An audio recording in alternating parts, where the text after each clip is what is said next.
Good morning from Panhandle Outdoors, America's only daily outdoor TV show. Your source for fishing, hunting, and information for folks who enjoy the great outdoors. Now sit back, relax. It's Panhandle Outdoors. Good morning, folks. Welcome to Panhandle Outdoors. I'm Winston Chester. Glad to hear this stormy morning. We appreciate your viewership. Let's take a look at our weather brought to us by Gulf Coast Air Conditioning, Drew Pollard and hardworking crew. Take care of everyday comfort needs. So just be careful out there when it comes to weather. High today is going to be 68, low 41. It's getting cool a little bit, but it's you see, I know y'all keeping up with what's going on now, so just keep up with it and stay safe. Don't take any chances on anything. The water temperature at the end of the pier is technically 59.7, and we're round off to 60 degrees at the end of the pier. Take a look at our river region brought to us by Panama City Coca-Cola. Good folks down there. Look at Apalachicola, Bluntstown. It's going up. They open the gates, obviously, and it's going to really rise up. It's right at 8 foot now and going up. And the Choctaw at Caryville, they didn't open the gates. God opened those gates because we had all that rain, and you see where it's going, boom. It's at a 6.5, and so the river is rising this week. Really high water and swift water. Tide chart brought to us by Kent Forest Lawn. Take a look at it right here. Good, strong tides. We're looking at 6:15 this morning for the low tide and the high tide at 7:33, and you can see good tides all week long. Good, strong tides. Marine forecast will be coming out west, southwest. They're calling technically at 28, but we know what can happen with these bursts and all. It's amazing to watch some of these just quick bursts come through, and sometimes how sudden they come in. So just be careful out there, especially if you're outdoors, and don't get out there unless you have to. All right, let's take a break. We'll be right back.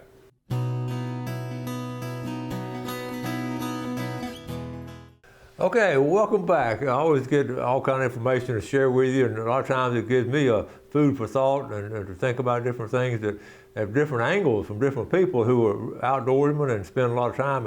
And this first comment here, it made a lot of sense. Ben Steele, I've known Ben since he was a kid, avid outdoorsman. He's a good hunter. He went to Mosley. He played baseball for us years ago. But here, he's out in the woods. He's out in the woods all the time. I post some of his pictures. Here it is right here.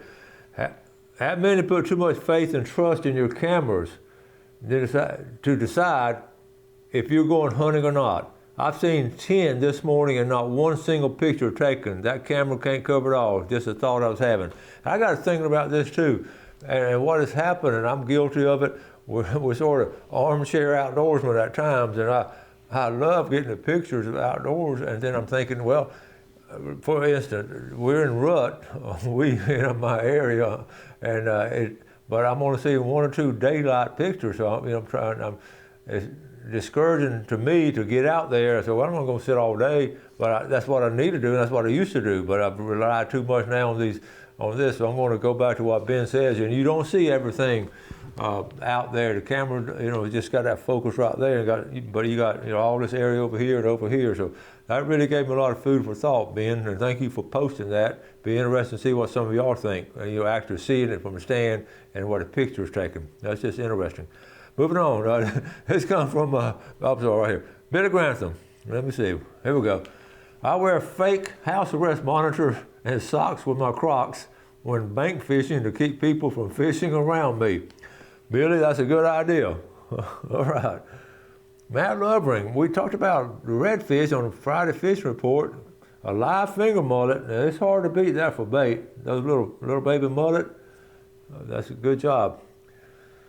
J.B. Hillard, but read what he was talking about he was slow last week. I started off at 7 runs this morning and ended the day at Morrison Springs.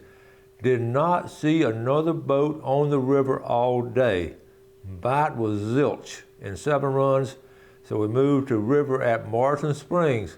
We were looking for crappie. Did not see another boat all day. Ended up with barely a good meal for tomorrow. That's fishing. They turned out to be really nice. Sure beats sitting at home in the lazy boy. So they did catch some fish, but it was slow, but that's good to catch on a slow day because that's a good meal for tomorrow. Good job, JB. Want to stay on top of that.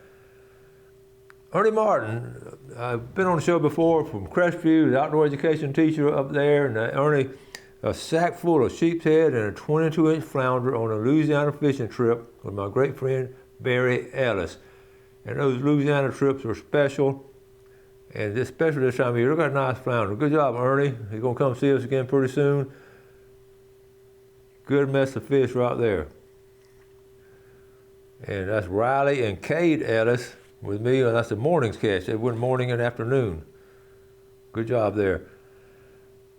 This is interesting too. Now I'm going to read it to you. This is about to help you if you're having trouble with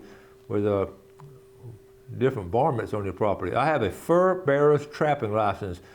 I have about 40 lock traps. I offer services to help rid raccoon population on hunting leases to help regain quail and turkey population. That's important. A written permission is required for time slotted on property. A small trap set fee is required and mileage cost outside of 20 miles of Panama City. I'm registered under Florida Wildlife. All other stipulations can be discussed between the two parties, hunting leases and farmers. This is interesting. Here is Robert Briggs. Robert, if you're watching this morning, you're welcome to come on the show and talk more about this. There's the email, briggs1909@gmail. So that's, these raccoons, they really put a hurting on the quail. I just had okay. This is Mr. Drawing. This is from Brett Donner and this group every year. They're up there in Compass Lake, but I'm gonna read their names later. We're gonna enter, but please enter our fishing club in Friday Tarpon Dock Seafood Drawing. All right, look at the name of the fishing club. The Low Down, Lazy, Loser Fishing Club. And there they are right there. So anyway, he sent pictures I'll show. He said, at the bottom line, our New Year's Day fishing trip produced a couple of small sharks and a nice mess of trout. Hope you have a wonderful 2024. Thank you for your commitment to providing the greatest outdoor program in the nation. Thank you, Brett. And here, isn't that some nice looking fillets from those trout? Trout taste good this time of the year. Catching some of those sharks here, they're fun to catch. Here's some of those lazy, no good, whatever they are. And there's a mess of trout and a fillet knife right there. Fun New Year's trip. This is interesting. Matt Weaver, he had to work for him the other day. He's fishing, it looks like West Bay there, but I was just going to show you the lure. He released a bunch of them, caught a bunch of small ones, but that color, it's an interesting color with the purple on top, but white on the bottom. That's a good color this time of year. That's coming from Panama City fishing. Also, Justin Jones catching redfish. We mentioned this on the show in the surf. Now, it's cold out there most of these mornings, but you can catch redfish. And I do use fish bites, and also you catch them at the jetties. Redfish are biting good at the jetties this time of year. That's Josh Hozak with Panama City Fishing. So good job on the redfish. Got to show this one. Chris Kramer's son, his name's Sawyer. Look, I got a nice buck up there. And I was thinking that would be Bill Kramer's grandson, and that's Tommy Thomas, who started the business. That's his great-grandson. Good to see him out in the woods hunting. Good job, Chris. Okay, that takes care of a good set of pictures there. A lot of local stuff, a lot of different things, fishing and hunting and all kind of things going on, even in this bad weather, cold weather, and stormy weather. Let's take a break. We'll be right back.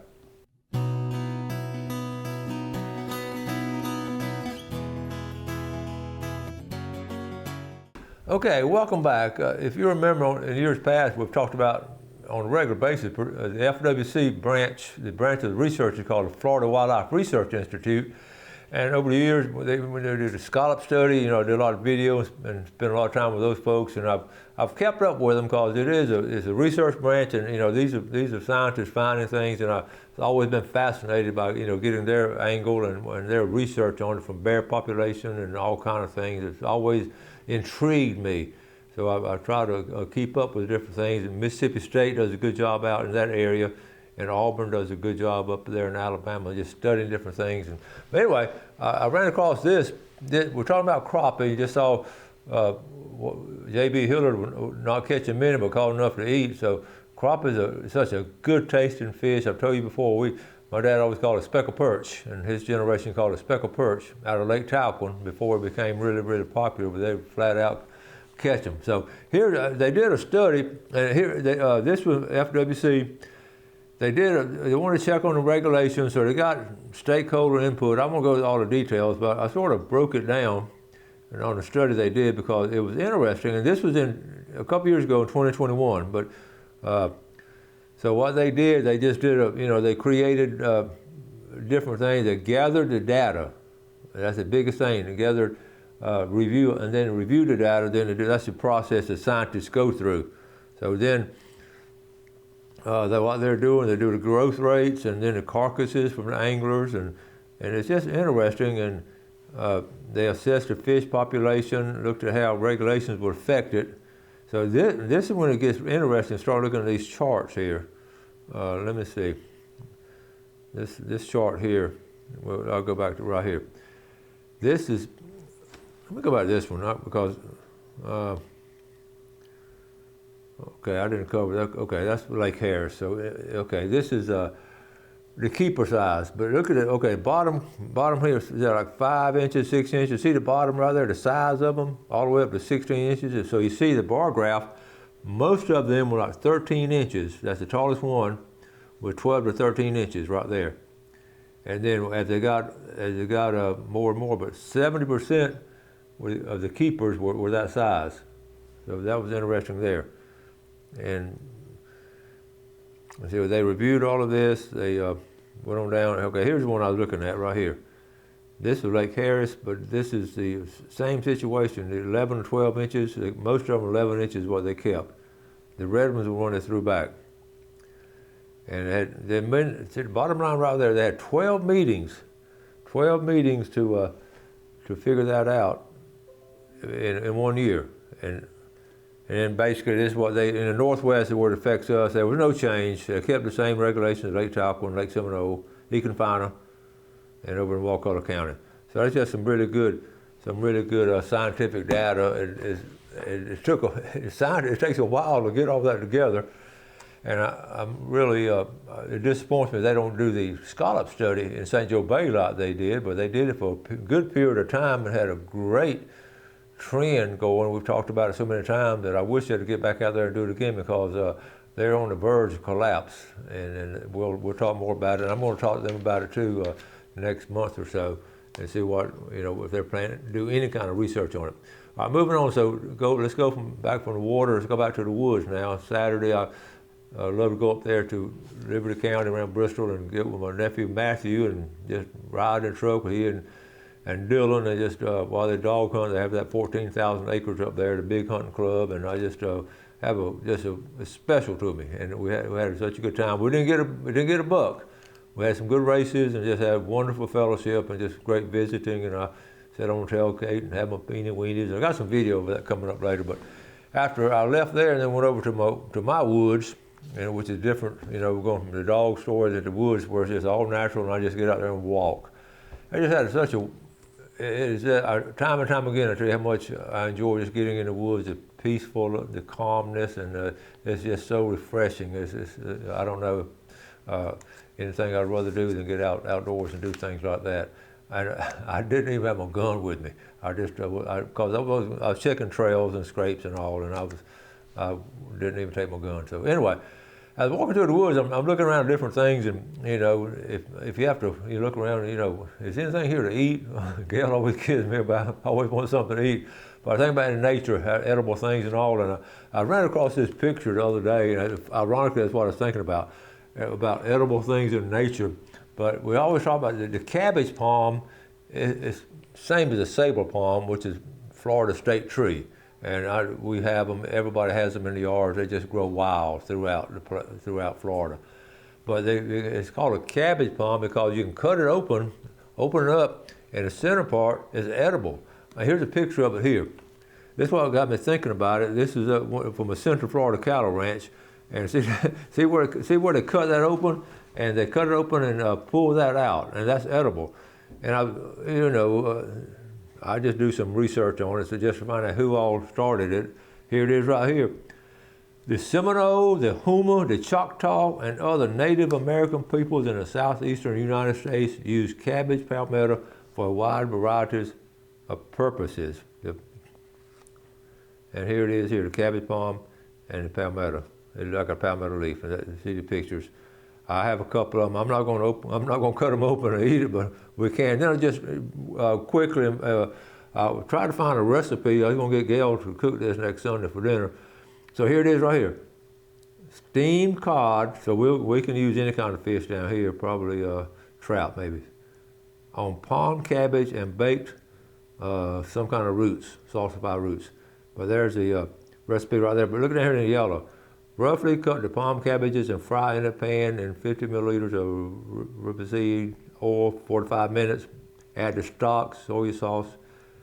Anyway, you put all that together, and the bottom line way down there, arrange the cabbage and roots in 10 plates. I don't know how they figured out 10 plates, but top it with the fish and serve immediately. Don't that sound good? And then I went through the list. So I got my mind started going on edible. So I went, Florida's edible native plants. I won't go through all of them. The blueberry, of course, the cabbage palm, and different ones. The Chickasaw plum, the little wild plum is what we call it. Muscadine, look at that on the right hand. They grow wild and also in people's yard. Of course, pecan, persimmon, pickleweed, red mulberry, right there on the right. That red mulberry is good. And then some grapes and some of the stuff, wild asparagus. I've never heard of that. And then it goes on to say, but you see the different things you can eat. Elderberry, the saw palmetto, which is the palmettos we have. The palmettos. Be caution about those. You don't want to eat that stuff like that. So, and then you don't eat whatever that is, pokeweed. Those things you don't eat. Anyway, I just thought that was fascinating, and that's what walking through the woods and being with nature gets your mind going. Even many years that I've done this kind of stuff, I always just fascinated with nature and just walking through it. It's great exercise too. So let's take a break. I'll be right back.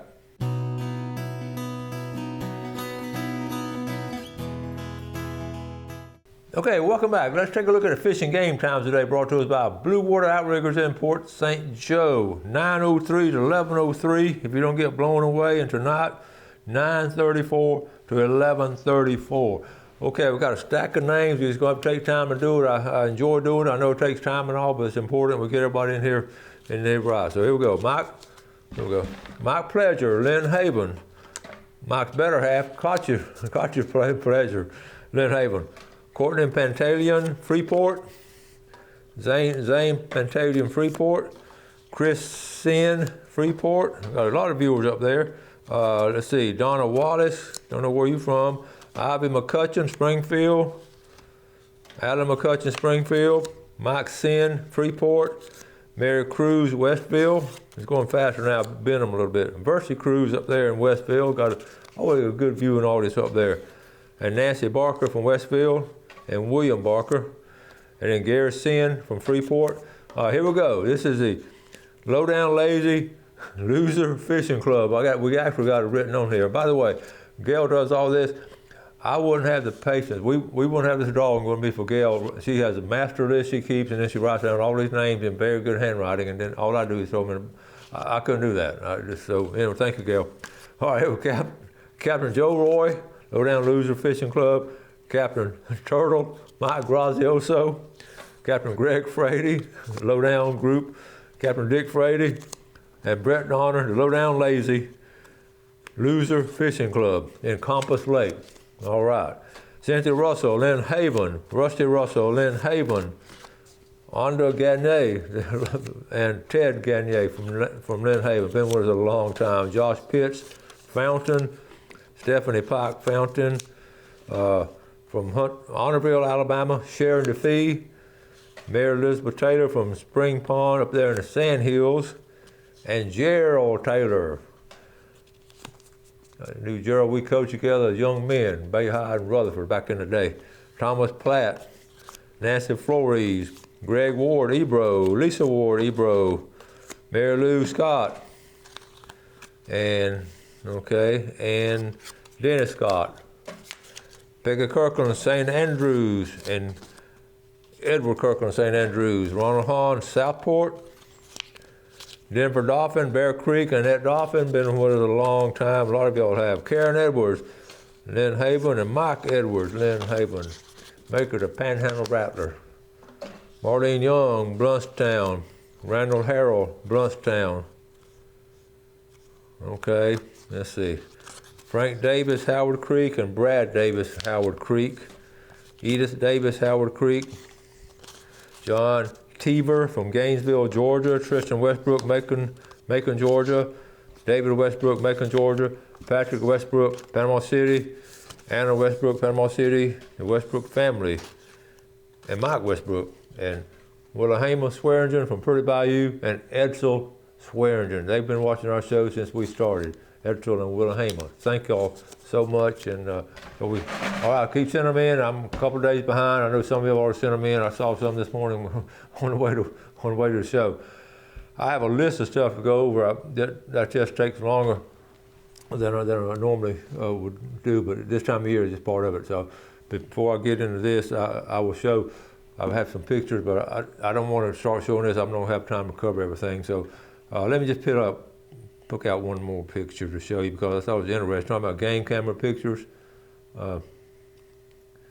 Okay, before I get a game camera picture, this was fascinating. I ran across this. Okay, okay. See, I'm off so long, so I'm not going. We're talking about hiking. Remember, I talked about hiking the Appalachian Trail and how much I loved it. This story right here is not going to pick up. Anyway, it did pick up. Okay, look, 8-year-old girl.